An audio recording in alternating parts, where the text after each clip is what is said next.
Hey everybody, welcome to the Hamakua Homestead.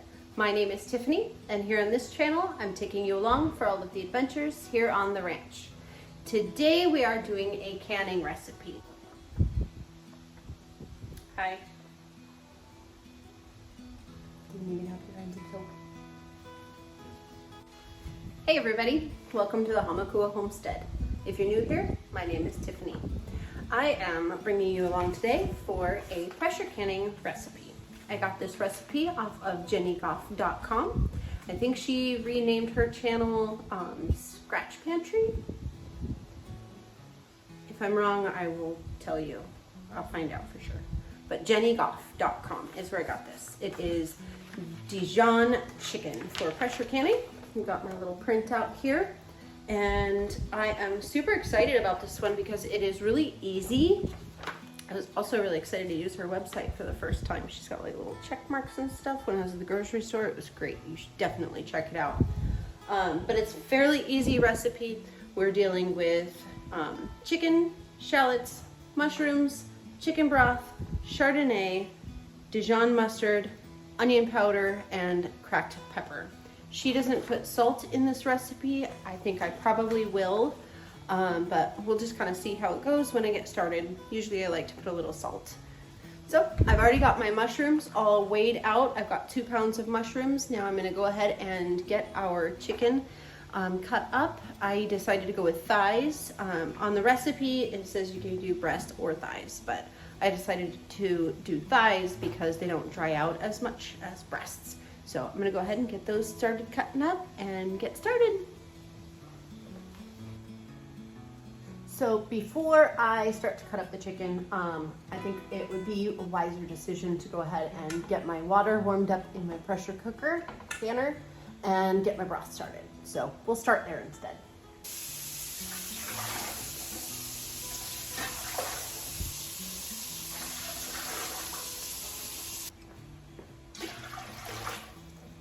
I have 4 quarts of water in our pressure canner. It's gonna go ahead and start coming up to heat. And over here, I have our home canned broth. This is a mixture broth. The recipe calls for chicken broth, but I have one that I called loaded broth. So I'm gonna go ahead and use this one today. I think this one has lamb bones, chicken feet, and vegetable scraps in it. You might notice that this lid looks different. It is a reusable lid. I don't know how I feel about them, but anyway.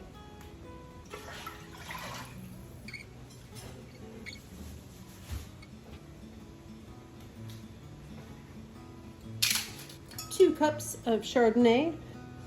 Smells good.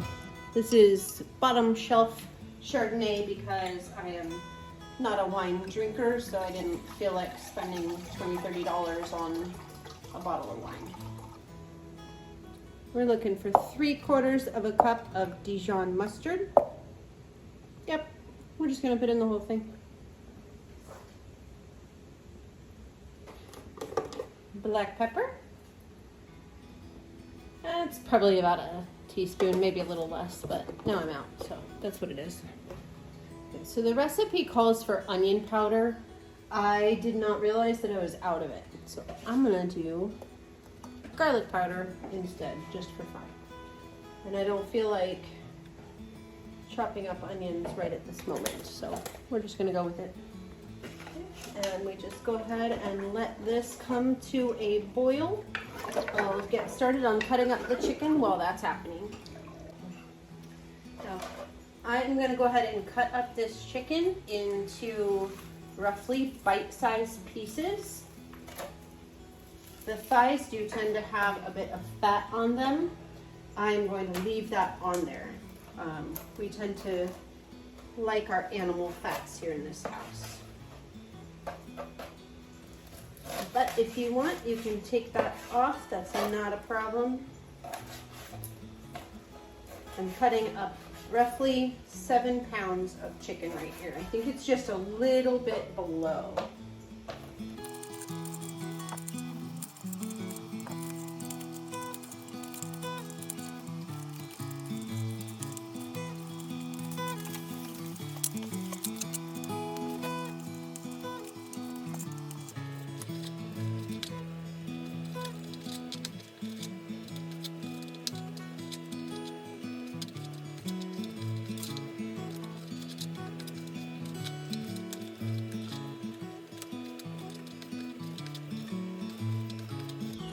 We have our chicken all cut up. I'm gonna clean up this mess and get our jars ready.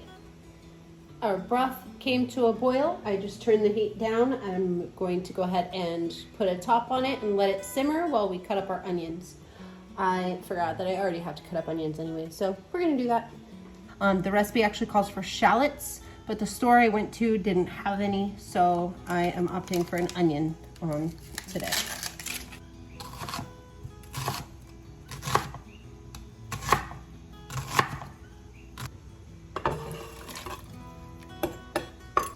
We're gonna go ahead and let this keep simmering for a little bit.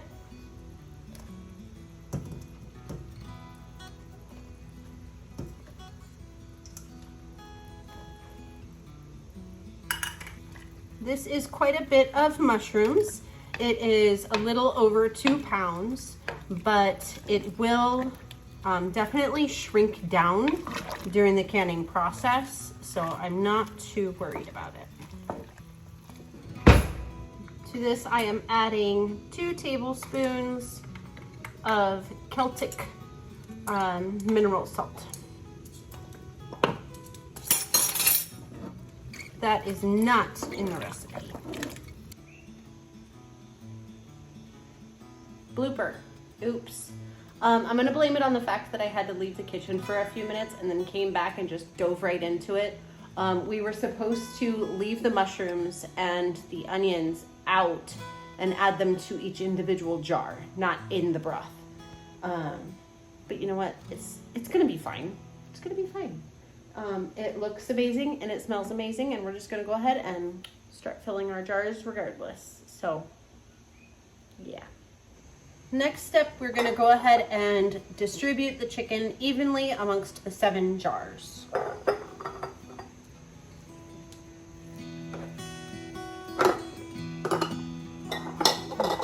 One right.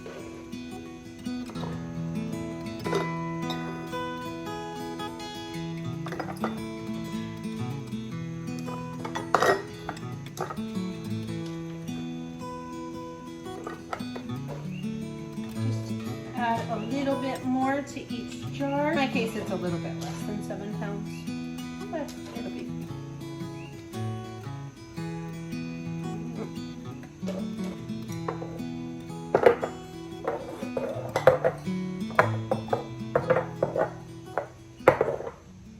All right, you guys, so the next step, we have our jars full of our chicken. Well, they're half full, so it's about 1 pound per. I'm gonna go ahead and fill up the rest with our broth, with our mushrooms, and our onions. And I'm hoping that we don't need to make more broth, but there is a chance, but we'll see how it goes. I'm gonna start with 1 big scoop in each jar, just to make sure everybody gets their fair share of mushrooms.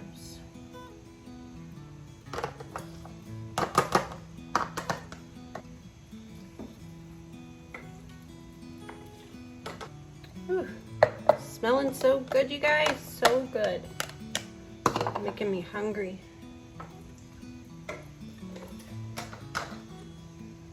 Okay, so you will notice that the broth is making its way down to the bottom. The mushrooms are probably gonna stay on the top. That's just what they do. They have a lot of air in them. So I'm gonna go ahead and finish filling these up with the broth and mushrooms, and then we will debubble.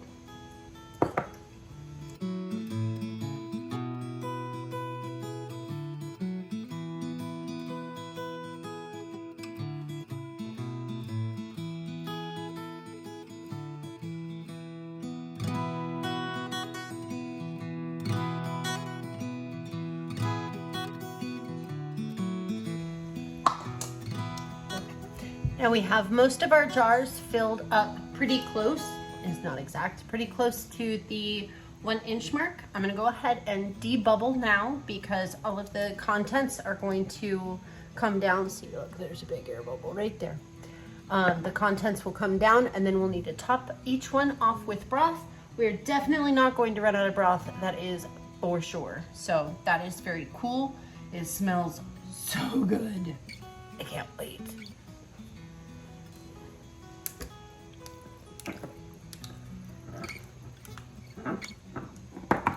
Now to debubble, we are simply moving the contents all around inside the jar to force any air bubbles to come out, because that will interfere with the canning process.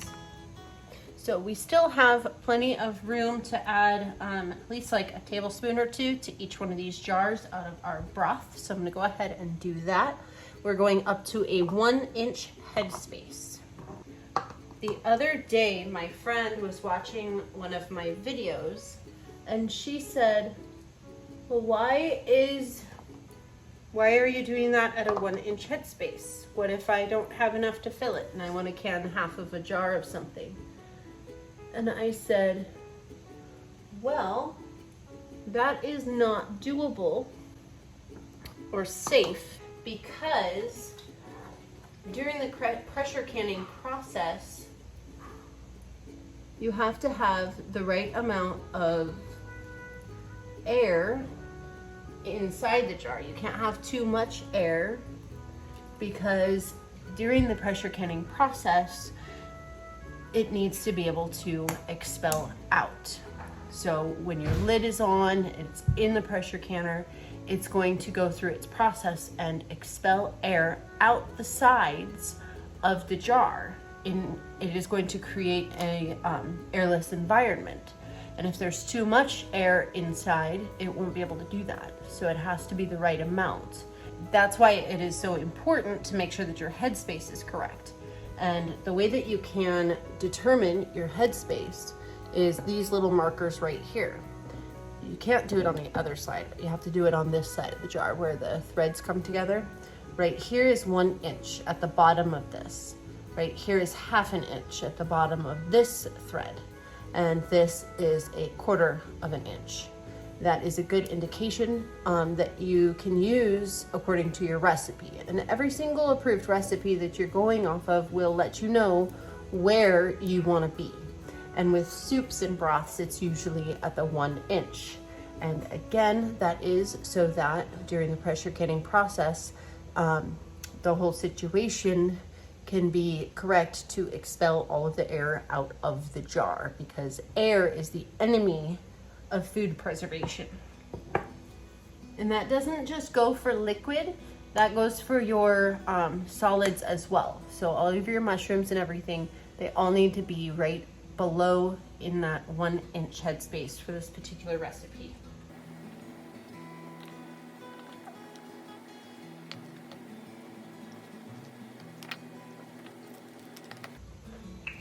Okay, so everybody's at 1 inch headspace. I'm gonna go ahead and clean our rims.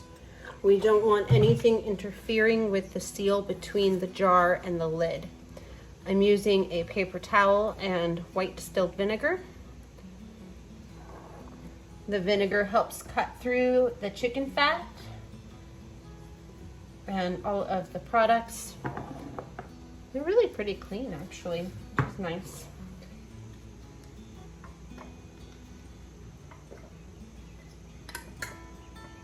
And our rings, fingertip tight.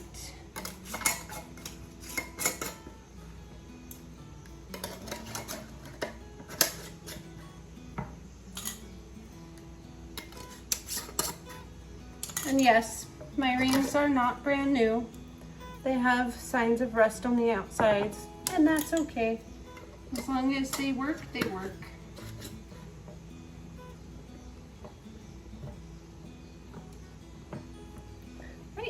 Into the canner we go.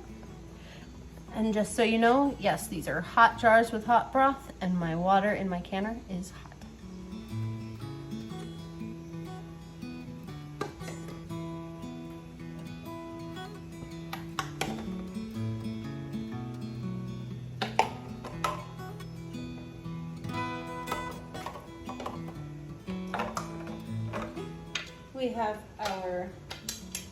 We have our lid. We're going to go ahead and put it on here. Safety check already done. And that's it for now. We're going to go ahead and let this come up to pressure. As soon as our steam pipe is steaming out steam for 10 full minutes, then we put our lid on.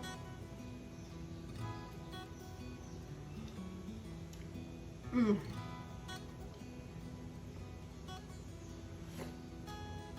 Oh, that's so good. Our timer just went off. I turned off the heat. Our Dijon chicken is ready now. I'm going to just let it come down from pressure, come down from heat naturally, and I will let you know how our jars turn out when they come out of the canner. Okay guys, welcome back. I wanted to go ahead and show you how we prepare our Dijon chicken. You will notice that it does separate a bit when it is on the shelf, but that's okay. We're gonna go ahead and get this prepared and put on top of some noodles or rice. I haven't made them on mine yet.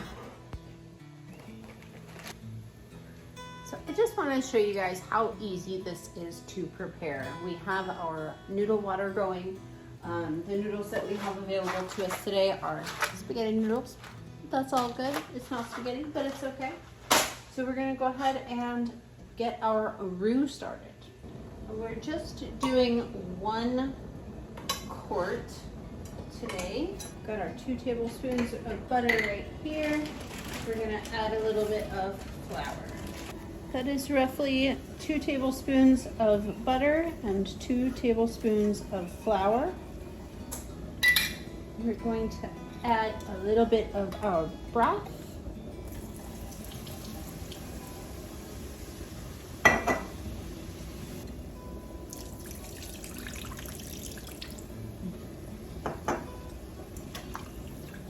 It's basically the same idea if you were to be trying to make a gravy. That's basically what this is right here, is a Dijon chicken gravy.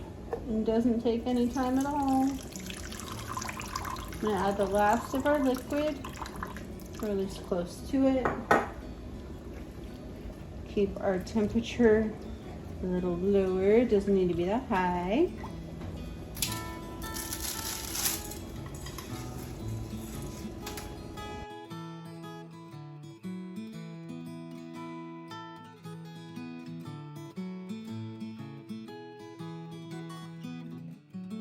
A little bit of salt in our noodles, a little bit of salt in our broth. I'm gonna go ahead and add our chicken and mushroom mixture.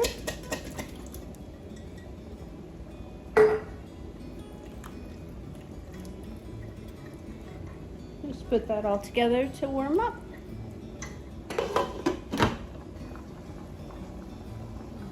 Teeny bit of cream.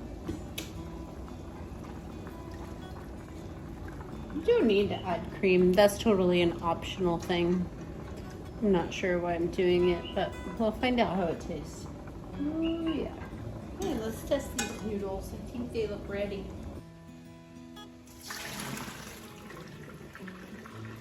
On a regular evening such as this, I'm typically not too hungry because I had a big lunch and that's my main meal. I mean, there are exceptions, of course. You put a couple of pieces of steak or something in front of my face, I'm gonna eat them. I don't care if I'm hungry or not. So right now, what we are doing is we are preparing dinner for my 15-and-a-half-year-old son, and he's always hungry.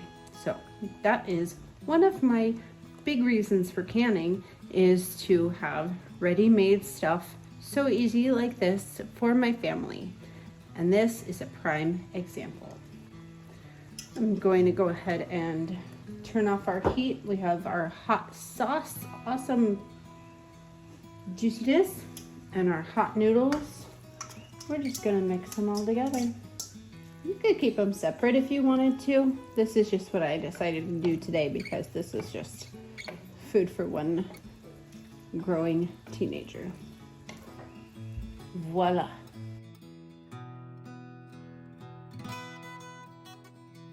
Ready for dinner. Simple as that. Look at how delicious it is. You could even top this with like a little bit of parsley. I might even do cilantro if it was for myself because I like that fresh flavor. But you could, oh, what my kid will probably do is put a bunch of Parmesan cheese on top.